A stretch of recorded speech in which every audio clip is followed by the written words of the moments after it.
வார வாரம் வெள்ளிக்கிழமை வந்துட்டாலே பூஜை சாமான் தேய்க்கிறது அப்படிங்கிறது எல்லார் வீட்டிலும் நடைபெறும் ஒரு வழக்கம். என்னதான் நம்ம புளி கடையில் வாங்குகிற அந்த லிக்விட் எல்லாமே போட்டு நம்ம தேய்த்தாலும் கூட திருப்தியாக இருப்பதில்லை அப்படின்னு தான் நிறைய பேருக்கு ஒரு கவலையான விஷயமாக இருக்குது. அந்த வகையில் பூஜை பாத்திரங்கள் பளபளக்கணும் அப்படின்னா இந்த 2 பொருட்கள் இருந்தாலே போதும், கைவலிக்க தேய்க்க வேண்டிய அவசியமே இல்லை அப்படிங்கிறத பற்றி இந்த பதிவில் நம்ம தெரிஞ்சுக்கலாம். வணக்கம். நம்ம இறையொளி திருவருள் சார்பாக உங்கள் எல்லாருக்குமே அன்பான வணக்கங்க. வெள்ளிக்கிழமை அப்படிங்கிறதே மகாலட்சுமி கடாட்சம் பூஜை செய்வதற்கான மிக மிக அற்புதமான நாள் அப்படிங்கிறது நமக்கு எல்லாருக்குமே தெரியும். வெள்ளிக்கிழமை வர்றதுக்கு முன்பே அந்த வியாழனோ அல்லது சில பேர் புதன்கிழமை தேய்ப்பாங்க. பூஜை பாத்திரங்களை தேய்க்கிறது ஒவ்வொரு வீட்டிற்கும் இருக்கும் பெண்மணிகளுக்கு இருக்கும் பெரிய டாஸ்காகவே இருக்கும். அழுத்தி அழுத்தி தேய்க்க வேண்டியதாக இருக்கும். அப்படியே நம்ம தேய்த்து வைத்தாலும் சீக்கிரமாகவே அதனுடைய பளபளப்பு தன்மையை இழந்துவிடும் அப்படிங்கிறது நிறைய பேர் இதை சந்திச்சிருப்பாங்க. இந்த முறையில் இந்த ஒரு 2 பொருளை வைத்து நம்ம பூஜை சாமான்களை தேய்த்தாலே போதும், எந்த சிரமமும் இல்லாமல் எதையும் போட்டு கொதிக்க வைக்காமல் 1 மாதம் வரை புதுசு போலவே பூஜை அறையில் பூஜை சாமான்கள் மின்னி கொண்டிருப்பதை நம்ம கண்கூடாகவே பார்க்கலாம்.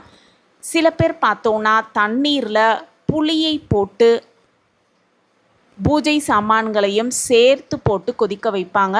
அதுபோல் எல்லாம் எந்த தொல்லை பிடித்த வேலையும் இல்லாமல் மிக மிக சுலபமாக பூஜை சாமான்களை பளிச்சென்று நம்மளால் ஜொலிக்க வைக்க முடியும். அதை எப்படி செய்வது அப்படிங்கிறது தான் இந்த பதிவில் நம்ம தெரிஞ்சுக்கலாம்.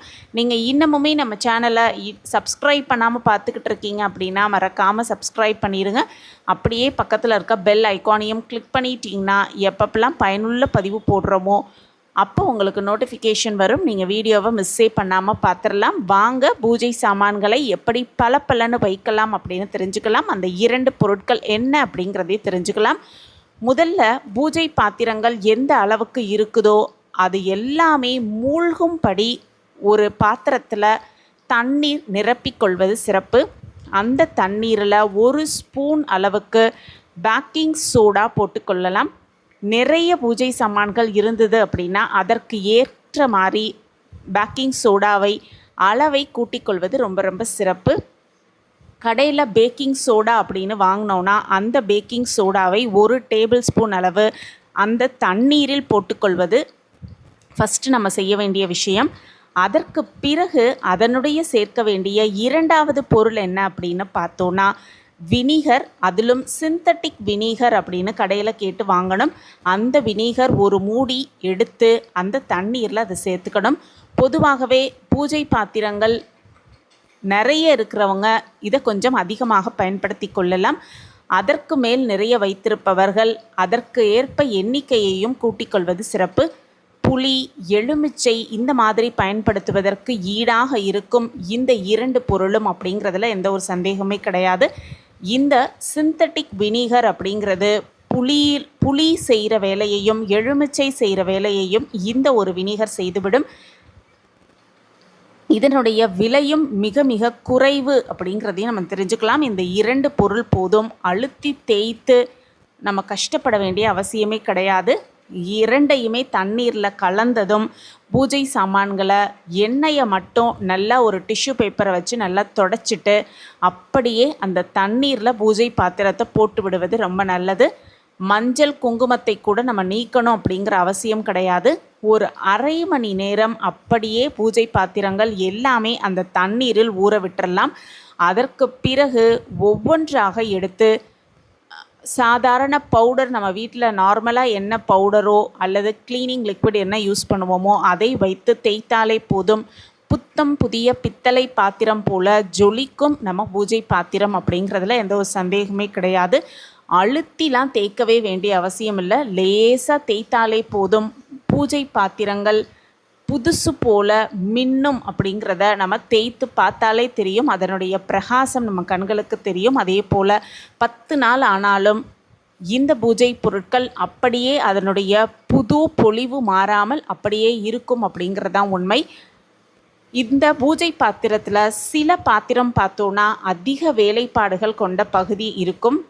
நார்மலாக காமாட்சி அம்மன் விளக்கெல்லாம் அதிக வேலைப்பாடுகள் இருக்கும். அந்த இடத்துல மட்டும் ஒரு புதிய டூத் ப்ரஷ் வாங்கி அந்த இடத்த மட்டும் அதை தாராளமாக வைத்து தேய்த்து கொள்ளலாம். இதுக்கு அப்படின்னு தனியாக நம்ம டூத் ப்ரஷ் ஒன்றை வாங்கி வைத்து கொள்வது சிறப்பு. கடையில் புதிதாக வாங்கியது போல் பளிச்சென்று இருக்கும். இந்த மாதிரி நம்ம தேய்க்கும் பொழுது தண்ணீர் விட்டு கழுவியதும் உடனே சுத்தமான துணி கொண்டு துடைத்து வைத்து விடுவது புதியது போல இருப்பதற்கு ஒரு நல்ல வாய்ப்பாக இருக்கும். தண்ணியை நம்ம துடைக்காமல் வச்சுட்டோன்னா அந்த தண்ணீர் கரையாக மாறிடும். அப்படிங்கிறதுனால முடிந்தவரை தேய்த்த உடனேயே புது துணி வைத்து துடைத்து விடுவது நல்லது. இதே போல் நம்ம செய்தோன்னா 1 மாதம் வரைக்கும் பூஜை பாத்திரங்கள் அப்படியே புதுசு போல் இருக்கும். கண்கூடாகவே பார்க்கலாம். பூஜை பாத்திரங்கள் கருப்பு பிடிக்காமல் இருக்கணும் அப்படின்னா விளக்கேற்றும் முனையில் மஞ்சள் குங்குமம் வைப்பதற்கு முன்பாக வியூபூதி வைத்து கொள்வது சிறப்பு. அதற்கு மேலே மஞ்சள் குங்குமம் வைத்து திரி போடலாம். இப்படி தீபம் ஏற்றுவதால் கருப்பு பிடிக்காது அப்படிங்கிறது தான் உண்மை. சூடம் ஏற்றும் பொழுதும் இதே போல் சிறிதளவு வியூபூதியை வைத்து ஏற்றிவிடுவது சிறப்பு. விளக்கு எப்பொழுதுமே தானாக அணையவே கூடாது. அப்படின்னும் விளக்கு அணைவதற்கு முன்பாக நாமே பூ கொண்டோ புஷ்பம் கொண்டோ அதை குளிர வைக்க வேண்டும் அப்படின்னும் சொல்லுவாங்க. இப்படி செய்யும் பொழுது சாஸ்திர ரீதியாகவும் நமக்கு நன்மை அளிக்கும். பூஜை சாமான்களும் லீக் ஆகாமல் எண்ணெய் பிசுக்கு ஏற்படாமல் சுலபமாக பளபளப்பாகவே இருக்கும் அப்படிங்கிறதுல எந்த ஒரு சந்தேகமே கிடையாது. இந்த ஒரு 2 பொருளை வைத்து 2 பொருளை பயன்படுத்தி ஒவ்வொரு வாரமும் நம்ம பூஜை பாத்திரங்களை சுத்தம் செய்யும் பொழுது இந்த பொருளை நம்ம பயன்படுத்தினோன்னா நிச்சயமாக கை வலிக்க தேய்க்க வேண்டிய அப்படிங்கிற அவசியமே கிடையாது. ட்ரை பண்ணி பாருங்கள். கண்டிப்பாக உங்களுடைய பூஜை பாத்திரங்களும் புதுசு போல மின்னும் அப்படிங்கிறது தான் உண்மை.